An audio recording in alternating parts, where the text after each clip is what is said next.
algo que quisiera compartir, que de seguro a lo mejor ya lo oyeron, lo han escuchado en más de una ocasión. Es más, a lo mejor hasta lo han orado, ¿verdad? Y es esta frase que es: y no nos dejes caer en la tentación. Y esta frase en inglés dice, la traducción en el inglés dice un poquito diferente, dice: y no nos guíes a la tentación. Y hay una serie de preguntas que surgen en base a esta frase, ¿no? Por ejemplo, ¿qué o quién te hace caer en tentación? ¿O te guías tú tú mismo a la tentación? ¿Eres tú quien está llevándote hacia la tentación? Entonces, si estás familiarizado con las historias o la historia de Jesús, vas a saber y tienes consciente que en múltiples ocasiones Jesús nos hizo una invitación muy concreta. Era una invitación en cierta forma abierta, pero es una invitación muy sencilla de una palabra, y es: sígueme, ¿verdad? Sígueme. O dicho de otro modo, diciéndolo de otra forma, dices: déjame guiarte, deja que yo te guíe, sígueme. Entonces, si alguien a ti te pidiera que tú aseguraras o que tú le siguieras y que fueras un seguidor de ahí, ¿cuál es tu primer pregunta? Si alguien viene y te dice: sígueme, ¿qué es lo primero que tú preguntarías? La primera pregunta sería algo así, ¿no? Es: ¿a dónde? ¿O dónde? O seguirte a dónde, o a dónde vamos a ir, ¿no? ¿A dónde vamos? Hasta donde sabemos, nadie nunca le preguntó eso a Jesús. Seguir a Jesús en el primer siglo no se trataba de ir a algún lugar, no era realmente a un dónde, sino que seguirle a Él era más un qué, se trataba más sobre un qué que sobre nada, ¿no? Y el seguirlo a Él se trataba más de lo que Él esperaba que nosotros hiciéramos, o las personas que le seguían o que decidían seguirle hicieran. Y Él fue muy claro en ese punto. Él fue muy claro en ese punto de lo que quiere decir seguir y qué espera Él de las personas que lo sigan. Es más, a veces Él era demasiado claro, ¿verdad? Él puso la barra, la levantó tanto, o sea, la meta o el objetivo lo levantó tanto que al final prácticamente nadie lo seguía. Es más, hubo un momento en que todos lo abandonaron, ¿no? Pero Él, sin embargo, nunca cambia esa invitación. La mantiene, la invitación de sígueme. Entonces, llega un momento después de la resurrección donde algunos que dejaron de seguirlo, que lo abandonaron durante ese momento de su vida, ellos regresan y vuelven a seguirle. Y la verdad es que si tú te topas con alguien que predice su propia muerte y predice su propia resurrección y lo ejecuta, lo hace realidad, la realidad es que probablemente deberías de prestar atención a lo que esta persona te diga, ¿no? Y así lo hicieron estas personas, y juntos los que siguieron a Jesús le dieron forma esencialmente a nuestra civilización occidental, ¿no? Y a través de las enseñanzas y los escritos que ellos nos dejaron y que nos trajeron al mundo sobre el reino de Jesús o el reino de Dios, la ética que nos mostraron, esa ética de primero los demás o los demás antes que tú. Y mientras que Jesús en aquellos tiempos, Él nunca cambiaba o cambió su invitación a seguirlo, su invitación de sígueme. Pero mientras que Jesús nunca cambió eso, la iglesia sí lo cambió. Nosotros lo hemos cambiado. Y la verdad es que es hasta entendible y comprensible que lo hayamos cambiado. ¿Saben por qué? Porque sígueme tiene condiciones. Implica que hay cosas que hacer, implica que hay cosas que no hacer, ¿verdad? Y que vienen adjuntas a todo esto. También el sígueme requiere que le demos que le digamos que sí a Jesús, que digamos que sí y finalmente que nos digamos que no a nosotros mismos. Entonces, la iglesia cambió la invitación de sígueme, la cambió a cree en mí. Y la verdad es que esto es mucho más fácil, es menos exigente. De hecho, no exige mucho, exige solamente creer, aceptar. Pero la verdad es que precisamente porque le dimos preeminencia o exclusividad más bien a esta parte, entonces no es de nada extraño que una de las partes más populares del Nuevo Testamento, una escritura de las más populares del Nuevo Testamento es Juan 3:16, ¿verdad? El pedazo donde dice él que todo el que crea en él no se pierda, mas tenga vida eterna. Y sin embargo, una de las afirmaciones más impopulares, o sea, no populares, del Nuevo Testamento es algo que Jesús dijo en realidad y de su propia voz. Y es la siguiente: quien quiera ser mi seguidor debe negarse a sí mismo. Deben decir que no a su persona, a sí mismos. Y la verdad es que dudo que hayan visto un tatuaje que diga Mateo 16:24, ¿verdad? Pero Juan 3:16 sí lo vemos, pero Mateo 16:24, ese casi nunca lo vamos a ver. Pero por desgracia, el mensaje de Jesús se redujo a cree en mí únicamente. Claro, cree en mí es importante, cree en mí es el primer paso, pero hay un paso que sigue. Cree en mí y trata de portarte bien y te va a ir súper bien. Y la verdad es que si tú adoptas exclusivamente esta forma de ver o este enfoque, como lo hacen muchas personas religiosas, a lo mejor estás bien, yo no sé, a lo mejor puede que estés bien, pero definitivamente no vas a ser un seguidor de Jesús, eso sí. Serás un creyente en Jesús, serás un consumidor de Jesús, pero seguidor no vas a ser si únicamente crees. Él no va a ser tu líder. No va a ser tu Señor. Y como vamos a descubrir próximamente, o como estamos a punto de descubrir, nunca sabrás cómo orar oraciones maduras. Hoy es la tercera parte de la serie de oraciones maduras y la mayoría de nosotros crecimos orando, no todos, pero la mayoría de nosotros, si nos escuchas en línea, a lo mejor tú no creciste orando, pero la probabilidad de los que estamos aquí reunidos, que hayamos crecido con la oración en nuestras vidas de una forma o de otra, es muy, muy grande, ¿no? Pero resulta que nuestras oraciones no crecieron con nosotros, se quedaron como las aprendimos de niños o como nos las enseñó alguien que aprendió de niño y se quedaron de niños. Y no somos el primer grupo de adultos realmente que aprendió o que nunca aprendió a hacer oraciones maduras. Los seguidores de Jesús en el primer siglo, ellos tampoco habían aprendido nunca a orar y fue algo que ellos tomaron plena conciencia cuando a ellos les tocaba escuchar orar a Jesús. Se daban cuenta de que ellos no estaban orando como Él oraba. Y al final llega un momento donde se arman de valor y se lo plantean a Jesús y le dicen: Señor, enséñanos a orar.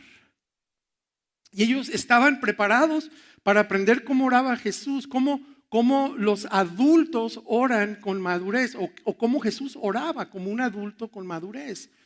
Y entonces yo no sé, a lo mejor tú nunca le has pedido a nadie que te enseñe a orar, pero y es probable que si alguien se para y te sugiere, oye, deberías de aprender a orar, lo más probable es que te ofenderías Y por eso precisamente a lo mejor nunca lo has dicho. Y es probable que te ofendas un poco con lo que estamos haciendo aquí el día de hoy.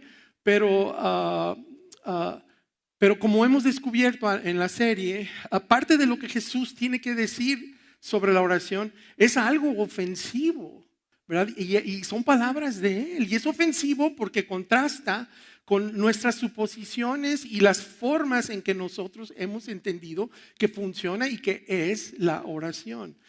Y la forma en que nosotros entendimos de cómo orar y a quién orar. Entonces, como los seguidores de Jesús del primer siglo, esos mismos seguidores, algunos de nosotros pues no hemos orado correctamente, o para ser más concretos, pues nosotros no hemos orado como oraba Jesús o como le instruyó a sus seguidores que oraran. Ahora, si tú no eres cristiano o no te consideras persona de fe y nos estás escuchando, yo creo que puedes recoger uno que otro consejo de lo que estamos diciendo y de lo que Jesús tiene que decir sobre la oración. Pero si eres seguidor de Jesús, entonces realmente no tienes opción. No tienes más remedio que seguir las instrucciones de Jesús sobre la oración. ¿O no es así? Es verdad, ¿no? Entonces, como hemos escuchado en semanas pasadas, Él es muy específico al respecto. Y Él luego nos dice cómo orar, pero inicia diciéndonos de cómo no orar. Dice, no ores para impresionar a los demás, porque Dios no se deja impresionar. ¿Verdad? No hables una y otra vez de lo que necesitas, quieres o de las cosas que tú deseas, porque a Él no le sorprende nada. ¿Sabes por qué? Porque tu padre o nuestro padre o su padre sabe lo que ustedes necesitan antes de que se lo pidan. Y lo cual te deja a ti con una impresión de, a ver, caray. Entonces, si Él ya sabe, entonces, ¿para qué orar? ¿Para qué se ora? Y la verdad, cuando Jesucristo habla y dice esto en aquel tiempo, deja perplejos a los que están ahí enfrente de Él, al igual que a ti y a mí hoy. Y la verdad es que justo esa pregunta es la que Él quiere que hagas. Cuando ellos, los seguidores de Jesús, están pensando que quieren aprender a orar, Jesús está más interesado en enseñarles por qué orar y los hace a ellos llegar al momento de hacerse esta pregunta.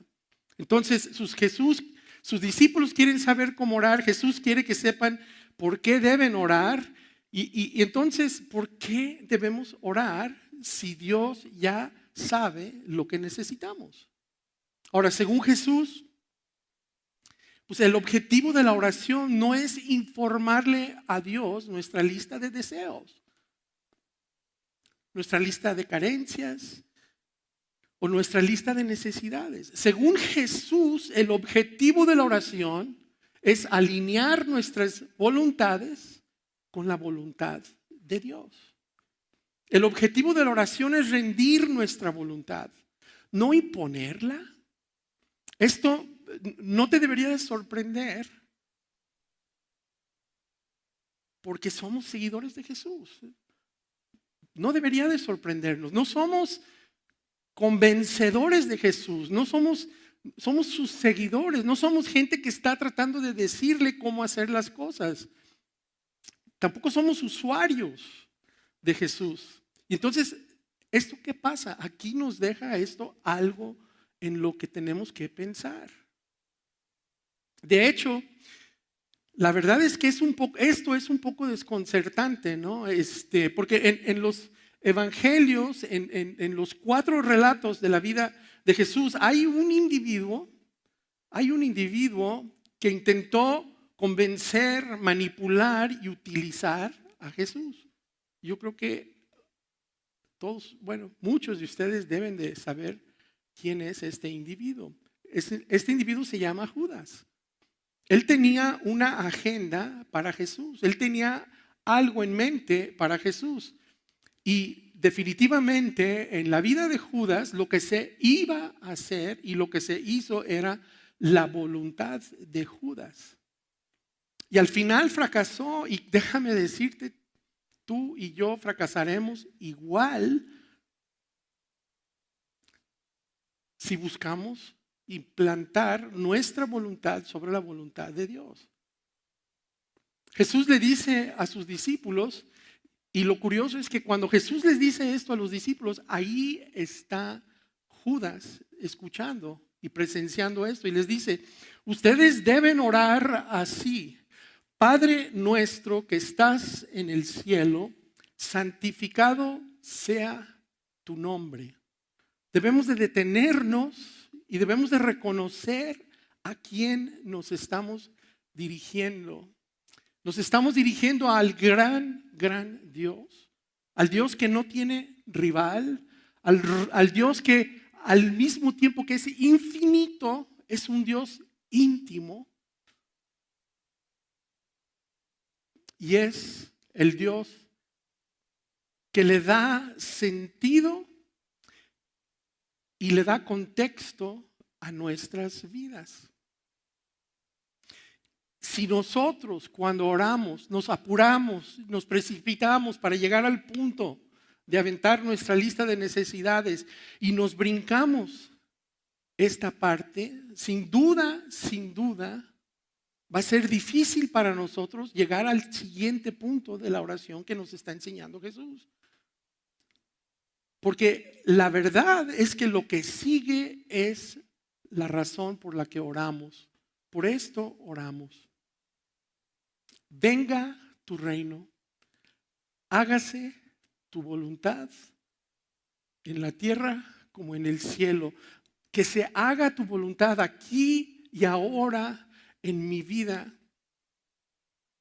Los que consumen a Jesús, los consumidores, los usuarios de Jesús, para las personas que Dios y la fe son una varita mágica nada más, para ellos es difícil llegar. Es más, nunca llegan a esta parte, que se haga tu voluntad. Judas nunca llegó a esta parte de la oración. Los otros 11 discípulos apenas llegaron de panzazo. Y la verdad es que debemos de permanecer en la oración en este lugar y orar hasta que lleguemos a este punto y que podamos decir con toda sinceridad: tu voluntad, no la mía. Porque es en ese momento y a partir de ese punto de haber entregado y rendido tu voluntad a la voluntad de Dios, que entonces sí, Jesús gira la enseñanza de la oración y la lleva a ese lugar donde nosotros por lo general empezamos.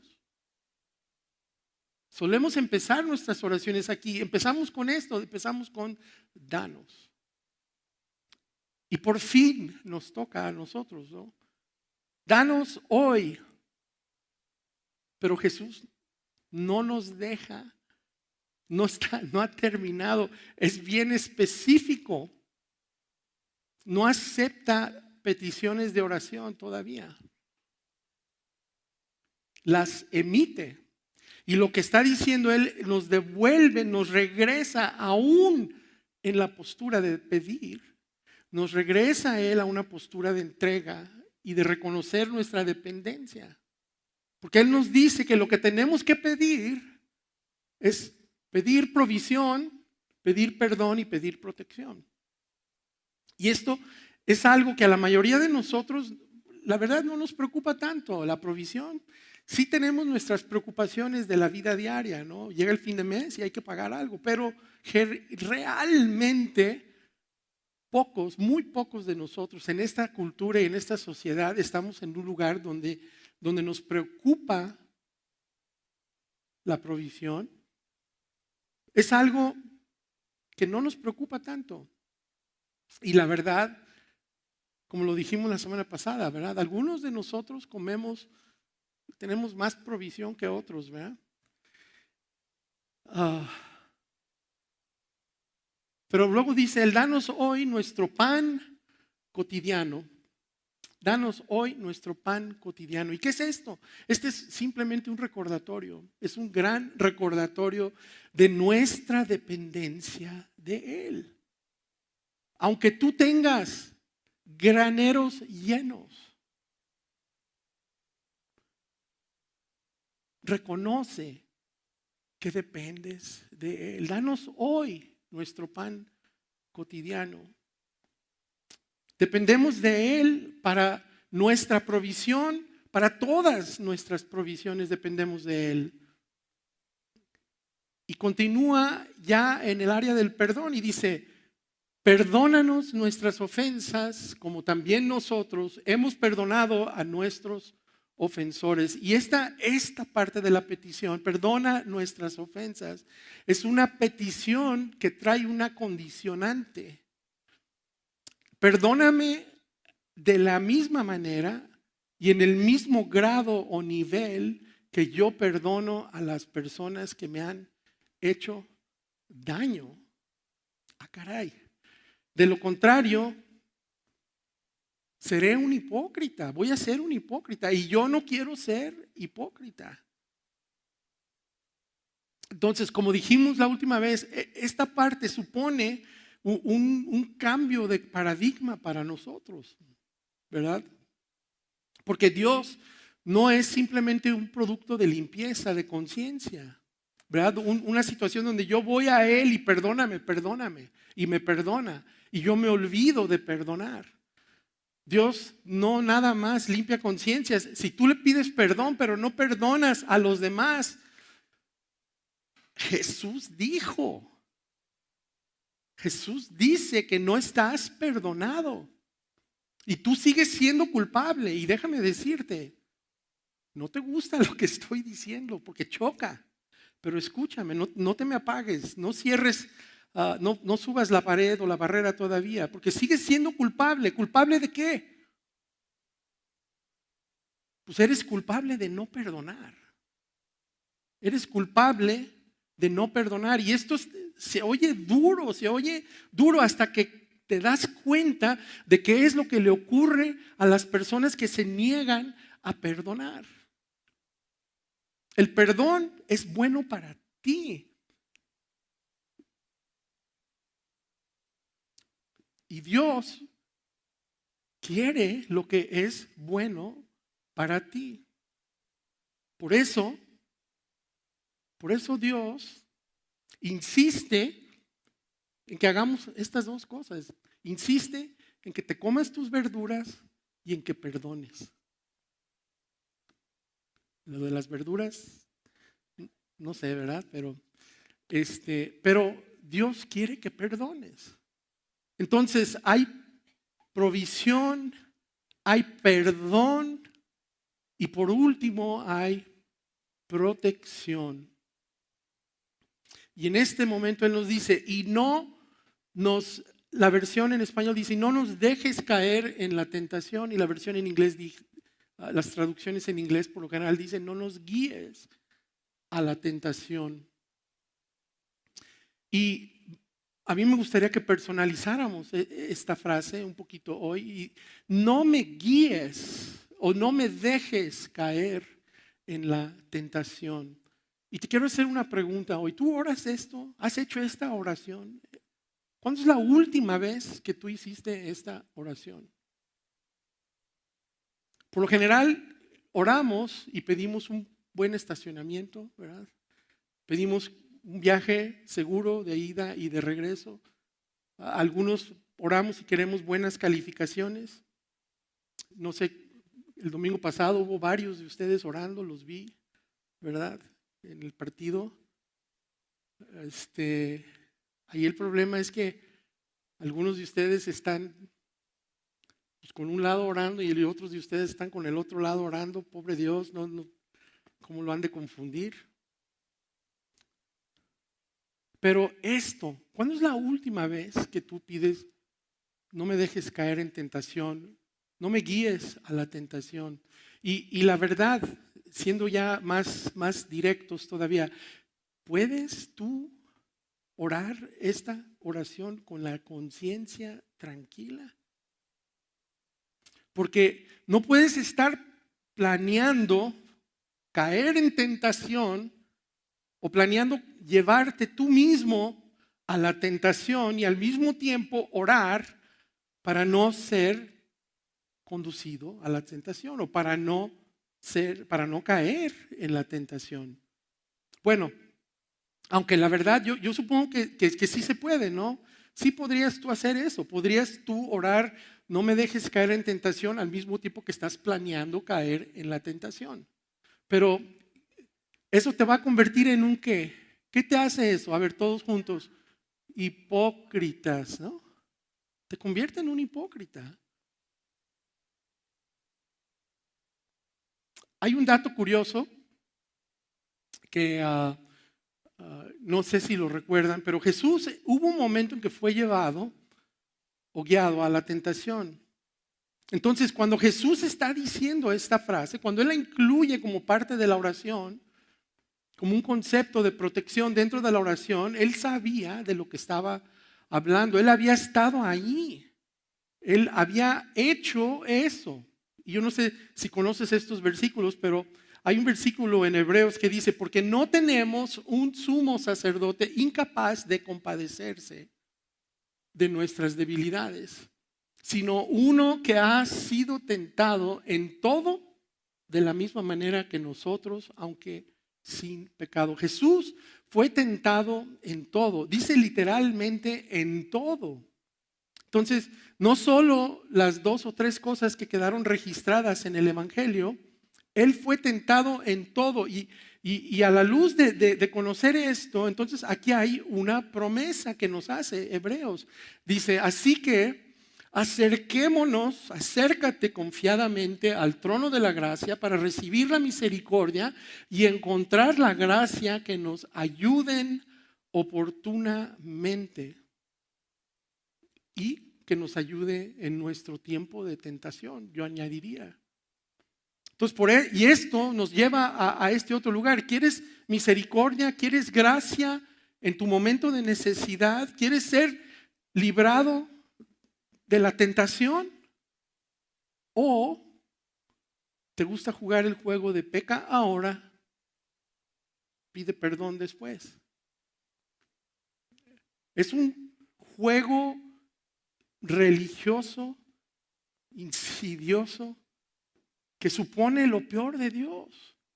Este juego supone que Dios es tan inepto y que es tan fácil de burlar y que está tan encajonado Él que Él no tiene opción más que verte a ti jugar este juego. Supone que Dios puede ser utilizado y manipulado y lo reduce otra vez a un limpiador de conciencia. Reduce la oración a una limpieza de conciencia. ¿Y sabes qué? Ese Dios no existe. No hay nada sagrado en un Dios que se deja manipular tan fácilmente. No vale la pena rendirte y entregarte a ese Dios. No vale la pena cantarle, ni mucho menos orarle, porque es un Dios imaginario. Este Dios es un Dios creado por la religión, por nuestra imaginación religiosa. Está creado, ¿sabes para qué? Para hacernos sentir mejor con el pecado, que finalmente nos lleva a lamentar y a lamentarlo a Él. Y cuando nos encontramos lidiando con las consecuencias y los remordimientos de este juego de peca ahora y pide perdón después, ¿qué hacemos? ¿Qué hacemos? ¿Qué es lo que haces? Pues oramos. ¿Y a quién oramos? Oramos a ese Dios que tenemos, que es tan senil, que guiñó así un ojito cuando yo me puse a jugar a este juego, y luego se le olvida que hicimos este juego. ¿Qué clase de sistema de fe es esa? Afortunadamente, ese Dios no existe. Ese no es nuestro Padre. Ese no es nuestro Dios que está en los cielos. Tú tienes un Padre en el cielo que te ama tanto, que envió a su Hijo a morir por tu insensatez y tu flagrante desprecio por la sabiduría, por la verdad, desprecio por el sentido común. Dios no guiñe el ojo al pecado. Le costó demasiado como para jugar ese juego. Por eso Jesús, cuando Él viene a nosotros y nos está enseñando a orar, Él nos dice, cuando oren, oren así.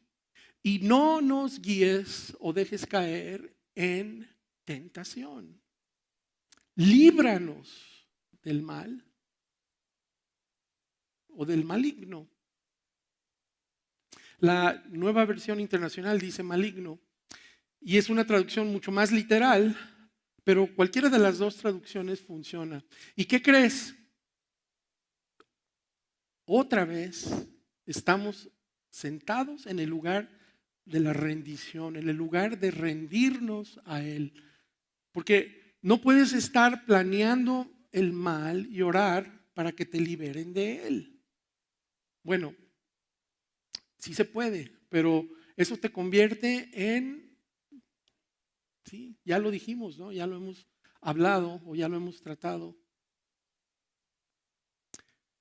El término libéranos o líbranos de liberar es interesante porque significa rescatar del peligro o preservar.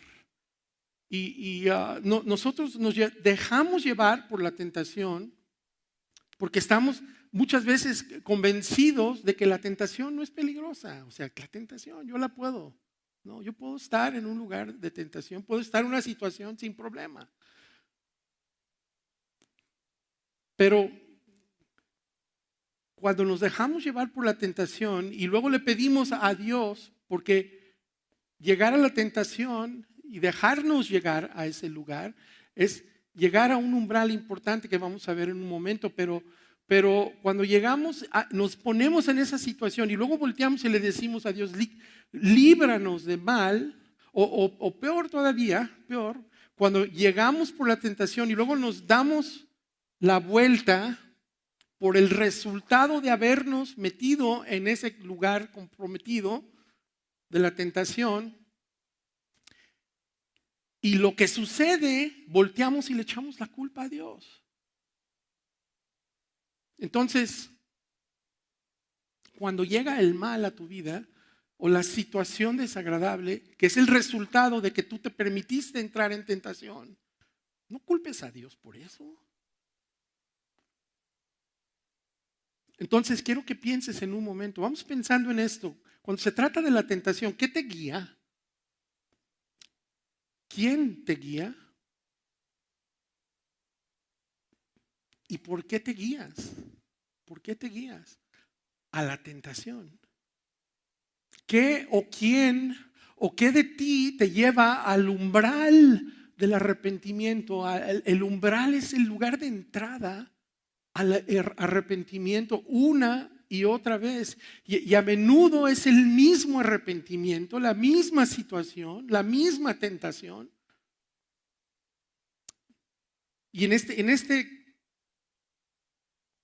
caso, pues están los sospechosos habituales, los de siempre, ¿no? Los conocidos, que todos los conocemos, ¿no? Esas situaciones de tentación que todos conocemos, pero normalmente en estas condiciones hay algo muy por debajo de la superficie que alimenta estos actos sospechosos y habituales o conocidos. ¿Qué te hace caer en la tentación? ¿Y por qué eres tan propenso a conducirte ahí, a ese lugar? Detrás de estos sospechosos habituales, de estos conocidos sospechosos de la tentación, que te llevan a la tentación, hay algo más profundo o algo más a fondo. Y por lo general es el miedo, es el aislamiento, Es el miedo al aislamiento, a veces es la inseguridad, a veces es la ira, a veces es el resentimiento, a veces son los celos, la codicia, a veces son las falsas suposiciones sobre otras personas, son las mentiras, la soledad, la venganza. Y la verdad es que todos tenemos a veces la tentación de creer lo peor de la gente. Todos tenemos la tentación de proyectar nuestros motivos en los demás. Y hay una lista que sigue y sigue y sigue de todas estas cosas. Y junto con las tentaciones de la lista, estas tentaciones estelares, estos hábitos, podemos agarrarlos todos y a lo mejor resumirlos en dos encabezados. Y serían la protección y la gratificación. En estas dos categorías caen todas esas cosas que nos llevan, o motivaciones que nos llevan a la tentación. Y cuando nos dejamos guiar por estos dos barbajanes, ¿verdad? ¿En quién se centra nuestra vida? Cuando tú eres alguien que en lugar de que te guíe Jesús, en lugar de que sigas a Jesús, sigues estas dos cosas, ¿en quién está centrada tu vida? Tu vida está centrada en ti. Estamos centrados en nosotros mismos. Cuando nosotros nos dejamos llevar por estos dos apetitos, al final siempre alguien sale herido. Y en realidad, por lo general, al menos dos personas resultan heridas. Y es alguien a quien tú quieres y tú. Y la protección y la gratificación son importantes y necesarias.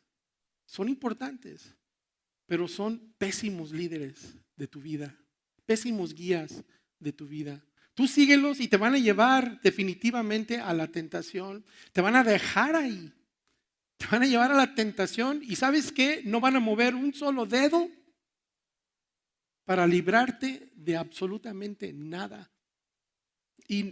Y no te estoy diciendo nada que tú no sepas. O sea, son cosas que tú sabes. Tú tienes, a lo mejor hasta tienes, ya ven que se va a veces uno de viaje a un parque o algo y venden camisetas y uno compra la camiseta del parque. Pues en este caso es probable que tú tengas la camiseta de cuando fuiste a la tentación, la hayas comprado y tienes los recuerdos, tienes las cicatrices, incluso hasta tienes las heridas de la tentación. Pero la autoprotección y la autogratificación siempre nos llevan en círculos, nos traen en círculos y te vas a perseguir como el perrito, ¿no? La cola. Vas a perseguirte la cola para tratar de conseguir más y más y más. Y ¿sabes qué? Al final del día nunca va a haber suficiente. ¿O no es así? Los apetitos nunca se satisfacen plenamente y cuando tú los alimentas, crecen y crecen y nosotros damos vuelta y vuelta y vuelta. La autoprotección y la autogratificación siempre tienen que ver conmigo, tienen que ver contigo. El permitirnos ser guiados por ellos nos lleva completamente a la tentación. Tú persigue la autoprotección y persigue la gratificación y al final tú vas a encontrarte haciéndote la pregunta, es una pregunta que todos los filósofos, los poetas y compositores se hacen y que no pueden responderla, pero es esta pregunta: ¿por qué estoy aquí? ¿Por qué? Porque yo quiero saber por qué yo estoy aquí, para yo saber por qué yo estoy aquí. La pregunta mejor, la pregunta que deberíamos de hacer, la pregunta que está centrada en la filosofía de Jesús, la pregunta que implica esa parte de la oración de venga a nosotros tu reino, es esta pregunta. Y esta es la que deberíamos de estar haciendo y es, ¿para quién estoy aquí? Hazte esta pregunta y ¿sabes qué va a pasar? Tu mundo se va a abrir. Y esto es tan importante, esto es muy importante. La plenitud, el propósito, el significado siempre está en tu vida, siempre está al otro lado de una frontera que existe en la vida de cada uno de nosotros, que comienza o se delinea o se marca con esta frase, bueno, ¿y a mí qué me toca? Bueno, ¿y para mí qué hay en esto? Una vida con sentido requiere que nos convirtamos nosotros, no en el fin, no en el objetivo, que nos convirtamos en un medio para lograr un fin. Y eso es lo que significa el sentido de la vida. El sentido requiere que te conviertas en un medio para un fin distinto a ti, distinto a mí. El sentido y el propósito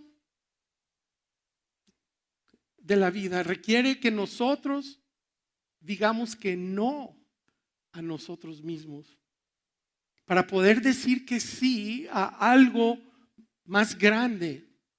Y por eso Jesús dice, sígueme, pero ten cuidado porque ni siquiera el Hijo del Hombre vino a ser servido, sino a servir. Pero pues eso, pues sí, está bien. Pero ahí es donde se encuentra la vida, en servir.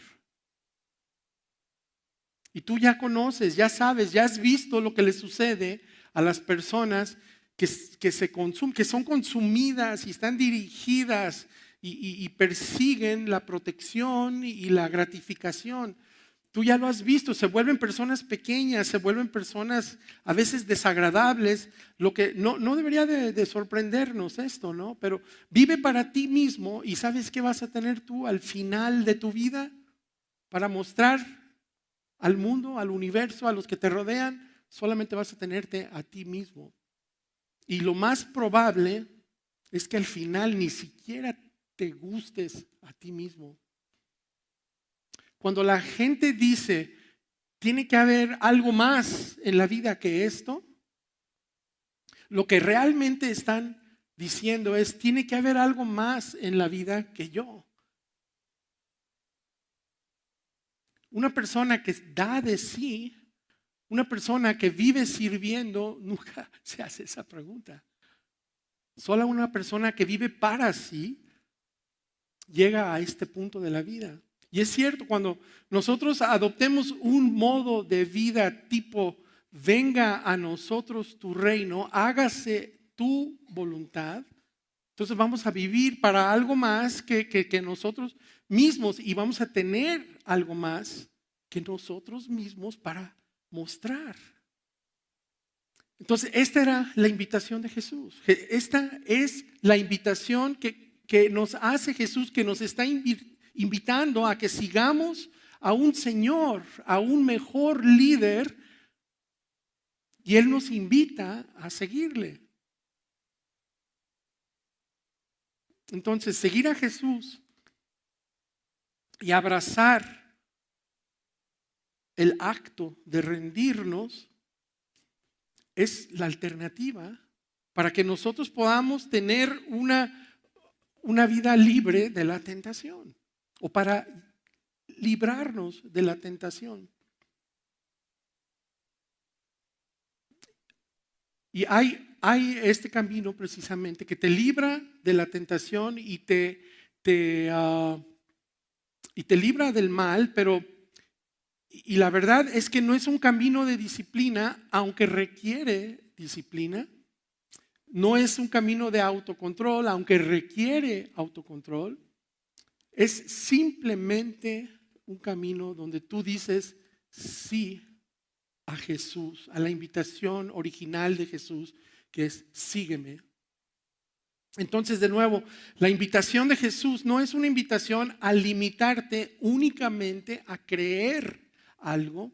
El cristianismo que se ha reducido simplemente a un concepto de creer cosas es un cristianismo falso.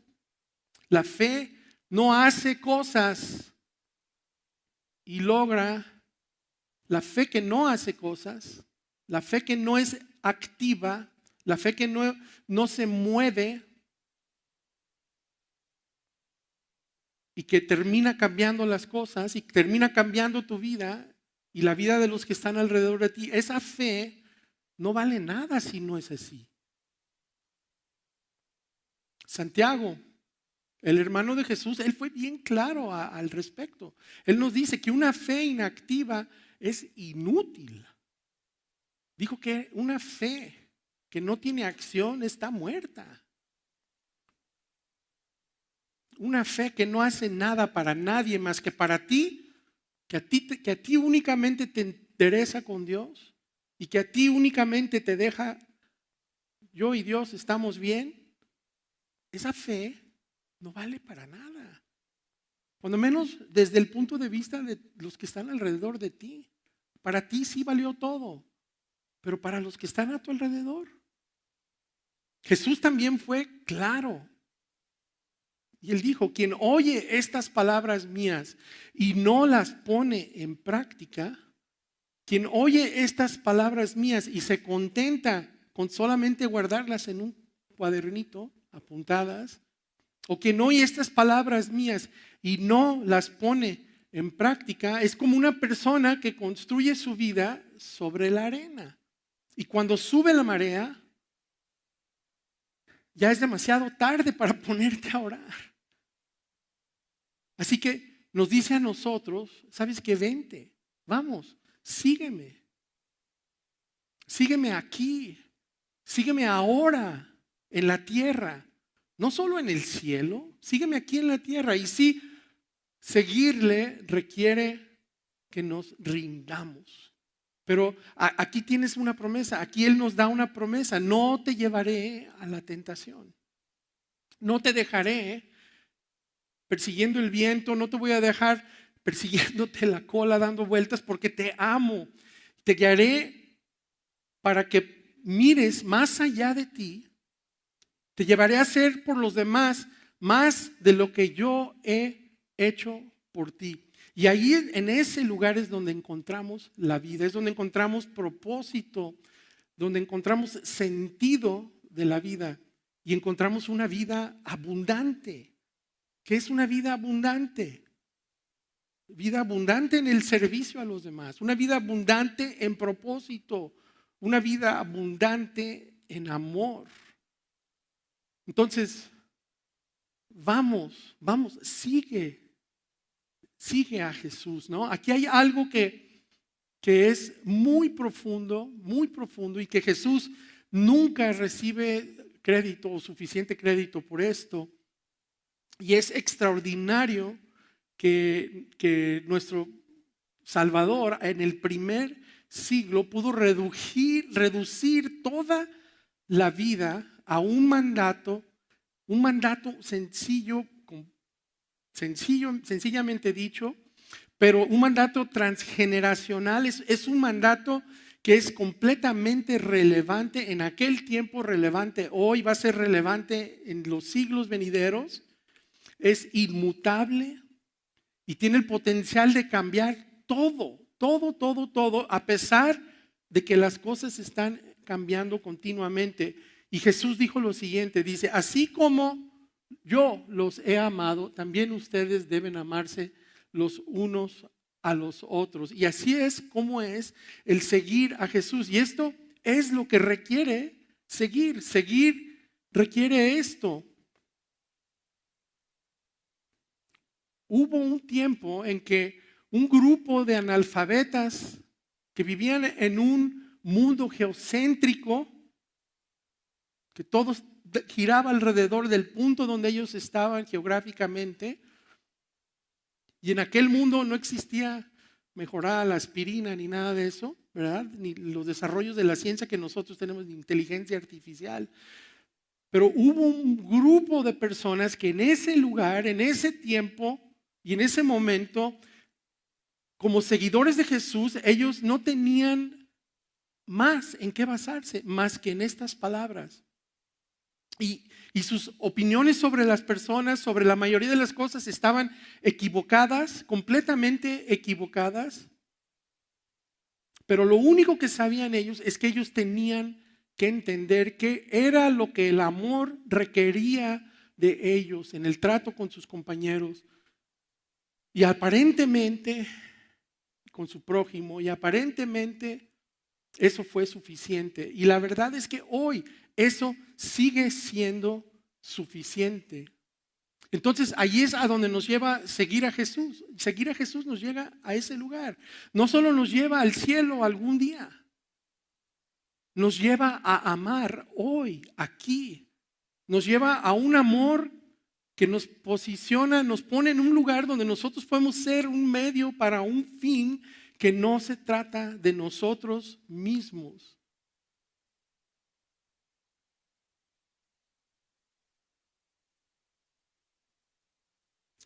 Nos lleva completamente a lo contrario de la tentación. Nos lleva a un lugar completamente opuesto a ese lugar que gira en torno a mí, gira en torno a lo que yo quiero. ¿Y cuál es este lugar? Pues es simple y sencillamente es el amor. Este lugar es el amor. Ahora, si tú puedes orar con la conciencia tranquila y sin ser hipócrita, vamos orando. ¿Puedes orar esto? ¿Puedes orar y no nos guíes? ¿O no nos dejes caer en tentación, sino líbranos del mal? Claro, guíame, guíame. Si se supone que tú ya has decidido seguir a Jesús, déjame hacerte una pregunta. ¿Lo has hecho? ¿Has seguido a Jesús? Si se supone que tú ya entregaste o has entregado tu voluntad, déjame preguntarte, ¿lo has hecho? ¿Has entregado realmente tu voluntad? ¿Puedes orar así? ¿Puedes orar esta oración? ¿Puedes orar de esta forma en que Jesús nos dijo que oráramos? ¿O esto genera en ti un poco de tensión? Genera tensión en ti, porque si estas palabras generan en ti tensión, por las razones que sean, necesitas poner atención. ¿Qué es lo que está generando esa tensión? Porque justo en ese lugar es donde Dios está tratando de trabajar contigo, de ayudarte. Entonces, antes de que te opongas o antes de que decidas que esto es un precio demasiado alto para seguir a Jesús, sé sincero. Y déjame hacerte una pregunta. ¿Qué tienes? ¿Qué te queda? ¿Qué está en tus manos después de que hayas pasado por todas las tentaciones a las que pasaste, a las que tú te dejaste llevar o por las que tú te dejaste ir y a las que tú has cedido? ¿Qué tienes que demostrar? O sea, ¿qué te queda? O sea, ¿con qué te quedaste? ¿Qué ganancia obtuviste? Porque la verdad es que decirle que sí a la tentación, como resultado, siempre hay algo que te va a faltar. Es algo que vas a perder. Siempre. A veces es una falta o una pérdida de seguridad económica. A veces es una disminución en tu capacidad de ser generoso. A veces obtienes una falta de confianza con tu cónyuge, a veces con tu familiar, con tus papás, con tus prometidos, con tus hijos. Pierdes la alegría, pierdes la transparencia.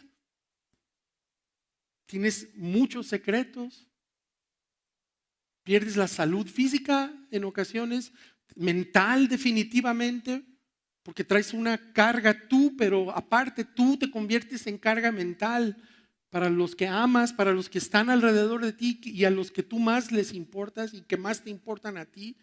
Entonces, el resultado de la tentación son opciones limitadas, son menos libertad y mucho más arrepentimiento. La tentación es el umbral de la pérdida. Elegir seguir a Jesús es el umbral de la vida. Es una tentación, más bien es una invitación.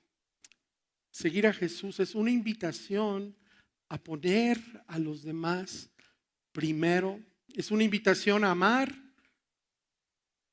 Es una invitación a pasar menos tiempo en el espejo, menos tiempo mirando hacia adentro y más tiempo mirando hacia arriba, pero a tu alrededor. Padre, no me dejes caer en la tentación. Líbrame de toda cosa mala. Líbrame de todo lo que directa o lo que indirectamente dañe o deshonre o degrade a otra persona. Y para terminar, quiero reensamblar toda la oración. Vamos a terminar pronto, para darte una forma sencilla de que tú recuerdes todo. Y nada más antes, yo quiero asegurarme de que no se quedan o no los dejo con una impresión equivocada sobre la oración. Y esto es bien importante. La oración de Jesús, la que hemos estado estudiando, es un modelo, es una plantilla para la oración. No es una fórmula, ¿verdad? No es fórmula, pero es un modelo. Tampoco es una fórmula mágica, ¿verdad? Representa una postura. Es una perspectiva para la oración y lo que hace esto es que simplemente subraya la finalidad de lo que es la oración, subraya de lo que es importante, que es poner nuestros corazones en sintonía con el corazón del Padre. Y de nuevo, la oración no consiste tanto en recibir como en resintonizarnos nosotros con Él o realinearnos nosotros con Él y recordar quién es Dios, quiénes somos nosotros en relación a Él. Entonces, como la enseña Jesús, la oración es una llamada a entregar nuestras vidas, es una llamada a decir, hágase tu voluntad. Es una oportunidad que nosotros tenemos simplemente para comprometernos a seguir a Jesús y decir sí a esa invitación de seguirle. Incluso es decir sí antes de que sepamos de lo que se trata, de lo que nos está pidiendo. Y lo que podemos hacer es orar por otras cosas, ¿no? ¿Podemos orar por otras cosas? Esa es a lo mejor la pregunta que queda y yo no quisiera dejarla errónea o equivocadamente en la mesa esa pregunta, pero ¿podemos orar por otras cosas? ¿Podemos orar por otras personas? Claro que sí, por supuesto que sí, sí podemos, porque como dijimos en la semana pasada, creo, o la anterior, dijimos, Pedro mismo nos está animando a nosotros a que llevemos nuestros problemas, nuestro pesar, nuestras almas y les echemos todas nuestras preocupaciones sobre el Señor. Él nos está pidiendo eso. Entonces, sí, claro que sí, nada más que lo que sucede es que para llegar a ese punto es importantísimo que nosotros rindamos nuestra voluntad a Dios antes de llegar a ese punto. Y ese es el punto de la oración. Ahora, la próxima vez, antes de terminar la serie, yo les voy a sugerir una cosa que deben de pedir y que no necesariamente viene en esta o no está mencionada específicamente en esta oración, aunque la verdad es que está implícita, es algo implícito, pero es algo que a mí me gusta pedirlo, me gusta orarlo varias veces uh, y, y son cosas nuevas, son cosas, más bien son cosas importantes para tu vida. Pero todas estas cosas, todas las peticiones, tu carga más profunda, tu mayor angustia y esa cosa que tú tienes tan presente que apenas puedes tú pensar en otra cosa porque esto lo traes tan presente en tu vida, debes de ponerlo a los pies de Dios, a los pies de nuestro Padre, pero después de que hayas reconocido su derecho de gobernar sobre tu vida. Siguiente. Entonces, vamos a ponerlo todo en su lugar para terminar. Ustedes deben orar así. Padre nuestro que estás en el cielo, santificado sea tu nombre. Venga tu reino, hágase tu voluntad en la tierra como en el cielo.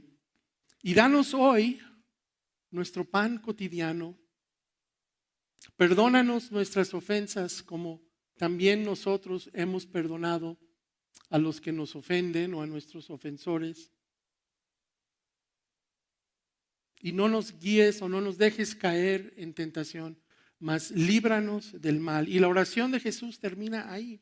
Hay un famoso final que viene en algunas versiones, creo que la Reina Valera la trae, del Padre Nuestro, pero este final conocido no está incluido en los manuscritos originales del griego, los más antiguos, pero es una parte muy, muy bonita y que vale la pena decirla. Yo la he dicho cuando oro, porque es una parte muy bonita y dice así: porque tuyo es el reino y el poder y la gloria por los siglos de los siglos. Amén. Y así es como debes orar. En resumen, aquí está el modelo que tú debes de utilizar cuando ores. Cuando ores, tú dirígete a Dios como Padre, declara su grandeza, entrega tu voluntad, reconoce tu dependencia de Él en provisión, en perdón y en protección. Y cuando lo hagas, según Jesús mismo, tu Padre invisible va a ver lo que haces tú en secreto y te recompensará. Y oirá lo que tú oras en secreto y te recompensará. Y así es entonces como debemos de orar. Siguiente. Oramos desde una postura de entrega, oramos para rendirnos, oramos hasta rendirnos. Y solo cuando ya nos hemos rendido, somos realmente seguidores de Jesús. Y lo vamos a retomar aquí la próxima semana, cuando vamos a concluir ya esta serie de oraciones maduras. Y antes de irte, 3 preguntas que te quiero compartir para que te las lleves, o 3 grupos de preguntas, series de preguntas.